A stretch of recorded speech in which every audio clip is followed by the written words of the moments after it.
But how do they get an audience? Like just because you're hot and you show your asshole? They bait through their Instagram, yeah. Dude, you know no two assholes are the same. Is that true? I'm sure. It's like a fingerprint. That's crazy. They're going to use that from now on to get into the bank. It's like your retina scan. Yeah. That's how you get into Dan Bilzerian's house.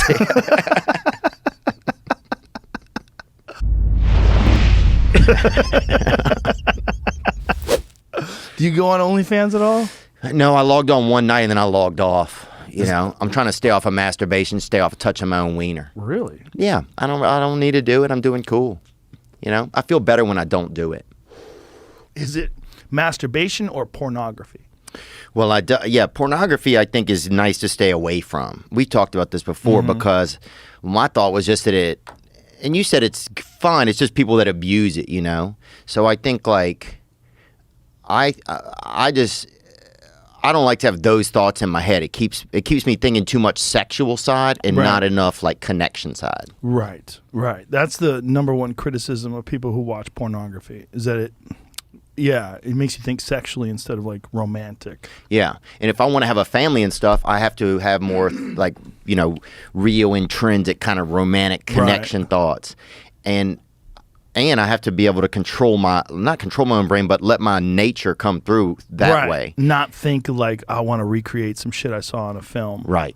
Or you know, I won't even think that way, but like your subconscious just it remembers the stuff, you know, and it kind of mills around in there, just kind of loiters around your brain and dick a little. How many girls have started to make a living off of OnlyFans now that would just normally have a job and never get paid the same amount of money?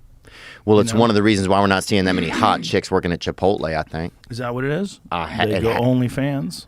I think it's definitely... But how do they get an audience? Like just because you're hot and you show your asshole? They bait through their Instagram, yeah. Dude, you know no two assholes are the same. Is that true? I'm sure. It's like a fingerprint. That's crazy. They're going to use that from now on to get into the bank. It's like your retina scan. Yeah. That's how you get into Dan Bilzerian's house. I mean, if you really think about how many girls are making like stupendous amounts of money on OnlyFans. Oh, it's baffling. But do you also think, Joe, that... Whoa, OnlyFans is over 1 million creators. So, well, let's imagine that's worldwide. Up from 70,000 in 2019. So all those people jumped on board during the pandemic. That makes sense. This is what I start to worry about. That it's going to be like what is this called? A gig economy? No, what is that? Okay. No, gig economy is like Uber, right? Okay. Would you think of OnlyFans? Does that count? Sure. Yeah. Sure. I mean, you could get a gig. They could make a video for a specific person. Same kind of thing. Oh, okay. Do you think it's going to... Cameo. But yeah, it's very I similar. watched some cameos the other day. It was sad. I got one from Nick Nolte about some dogs at Christmas. I made him make like a video for some puppies that I never... Nick Nolte does cameos? That I didn't have, yeah. Why He's like, oh, hey, Cinnamon and Whisker. Dad loves you. Yeah, I got to find it. Nick Nolte's on Cameo? How is it? Is that weird? Oh, no, Gary...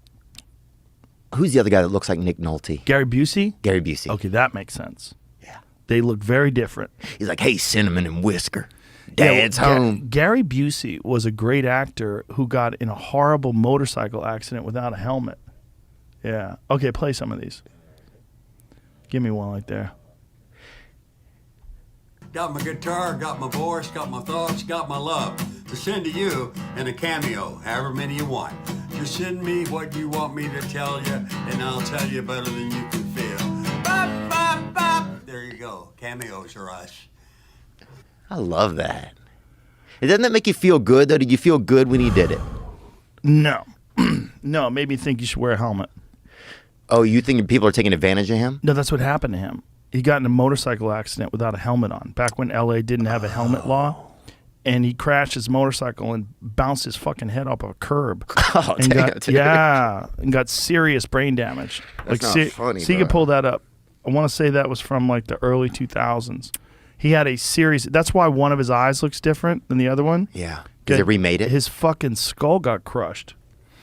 Yeah. In 1988, the actor, then 44, had just picked up his Harley Davidson from a shop when he tried to maneuver around a bus and accidentally turned too hard, started skidding, and hit his back brake, causing him to fly over his windshield and land directly on his helmetless head. Oh. Yeah. So that is when things went sour. And his hair still looks good, which is crazy. He's got great huh? hair. He's got great hair to hide that scar where they had to stitch his head back together again, I think. That's unbelievable. Not good.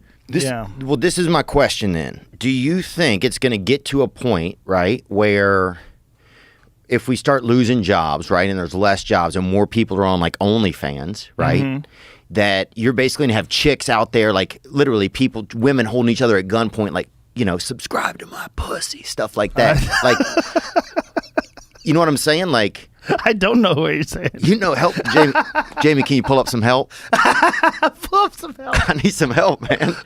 Or I always have this vision of like two Uber drivers, like you're gonna be my you're my rider. You know what I'm saying? You're my like it's like people like it's all just digital. It's all online, and it's just like people just like subscribe to me now. You know, like literally at gunpoint. Like that's how bad it's gonna get. I don't think that's going to happen, but I think there's going to be a lot of people that are doing that to make a living. The problem is, where's the money coming from? Is it going to be subscribers paying other subscribers? Is it going to be like a hierarchy, like someone who makes like $1 million a month paying someone who makes $100,000 a month, who pays someone who makes $10,000 a month? Is it going to be a pyramid scheme for pussy? Yeah, yeah. I'd almost buy a fake pussy somewhere and put it out there. I don't think that's good enough. I think you have to have the whole body attached to it. Like, what do most girls on OnlyFans do? Do they show like bikini pictures? Like, what are they doing? Showing feet? There's bikini pictures. I know that there's like meetups where like manager companies like have them all go to like a location together, like at the beach, and then they do like, you know, tit touching and like you know, they get together smelling each other's crotch, you know, like stuff. Oh, and so that gets everybody excited, and then they get more like. So they have managers. Stuff animals do, like stuff animals do before their owner pulls them away real quick. I heard that a lot of these girls, when they're interacting with people online, they're not really doing it. That they hire a company, and then someone writes these letters. Because like if you feel like you're going to respond to people and text them, like how many of them are you going to do this to? Like how many can you? How many days? I mean, how much hours in the day do you have? And if people don't know how many you're responding to or who's doing it, like if you have, like, say if you have 1 million subscribers on OnlyFans and you get 100,000 messages a month. Yeah, you got to have somebody helping you. Maybe they just have a person, like a service, who writes like sexy things, like "Thank you, sweetie," heart, yeah, kiss, blowing kiss, you know? Yeah. Like, yeah, you're so sweet, thank you. And there's a fat guy writing those things. You know? Do you remember Marilyn Martinez? Did you know Marilyn Martinez? Marilyn Martinez was a comic at the Comedy Store, and very funny. And she used to do phone sex back in the day. Oh, That's yeah. how she made a living when she was starting out as a comic. She would get on the phone with guys while they were jerking off. And she'd talk them through it. That's wild. Yeah. Yeah, I just wonder if it's going to come to that where you're going to have, you know, people just helping each other jerk off, and that's going to be, you know. I think it's going to come to the point where you can't jerk off anymore because you're not going to have any genitals.